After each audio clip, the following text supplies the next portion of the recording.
Reunion നമ്മുടെ Daniel ക്രേഗിൻ്റെ knives ഔട്ടൊക്കെ പോലൊരു സിനിമയാട്ടോ. ഒരു ഹൈസ്കൂൾ റീയൂണിയനാണ്. ഒരു കൊലപാതകം നടക്കുകയാണ്. അപ്പോൾ അവിടെ ഉണ്ടായിരുന്ന 5-6 പേരുണ്ട്. അത് ആരോ ഒരാളാണ് കൊലപാതകി.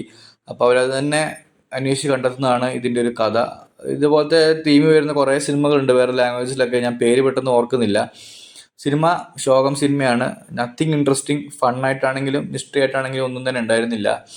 ഇതിൽ 2 കഥാപാത്രങ്ങളുണ്ട്, ലിൽറിൽ ഹൗറിയും ജില്ലിയൻ ബെല്ലൊക്കെ. ഒക്കെ നല്ല കിടിലൻ കഥാപാത്രങ്ങളാണ്. മീൻസ് റിയൽ വേറെ സിനിമകളിലൊക്കെ ഇട്ട് നല്ല കോമഡി ചെയ്യാൻ നല്ല കഴിവുള്ള ആൾക്കാരാണ്.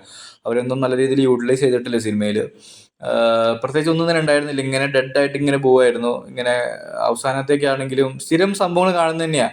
അങ്ങോട്ടും ഇങ്ങോട്ടും പഴിചാരുക, പിന്നെ ഇപ്പം ഇങ്ങനെ ഒരുമാതിരി കൺഫ്യൂസ് ചെയ്യിപ്പിക്കുക. അവസാനത്തെ ക്ലൈമാക്സിൽ റിവീൽ ചെയ്യുന്ന കില്ലർ ആണെങ്കിലും എനിക്ക് പ്രിഡിക്റ്റ് ചെയ്യാൻ പറ്റിയിട്ടുണ്ടായിരുന്നില്ല. ചെറിയ ഡൗട്ട് ഉണ്ടായിരുന്നു, പക്ഷേ എനിക്ക് വലിയതായിട്ട് തോന്നിയിട്ടുണ്ടായിരുന്നില്ല. ആ ഒരു ഫൈനൽ ആക്ട് ആണെങ്കിൽ തന്നെ പെട്ടെന്ന് 10 മിനിറ്റ് കൊണ്ട് പെട്ടെന്ന് ചടപടെ എന്ന് പരിപാടി തീർത്തു. അതാണെങ്കിൽ ഒരു കണക്ഷനോ കാര്യങ്ങളോ ഒന്നും ഇല്ലാതെ തന്നെ ഒരു എന്താ പറയുക, ചുമ്മാ ഒരു എസ്സേ പറഞ്ഞ പോലെ കാര്യങ്ങൾ പറഞ്ഞ് കില്ലർ ഇതാന്ന് പറഞ്ഞ് അങ്ങനെ പിടിച്ചുകൊണ്ട് പോയി. അങ്ങനെ എൻഡ് ചെയ്തു. ഒരിക്കലും റെക്കമെൻഡ് ചെയ്യുന്നില്ല. Thank you.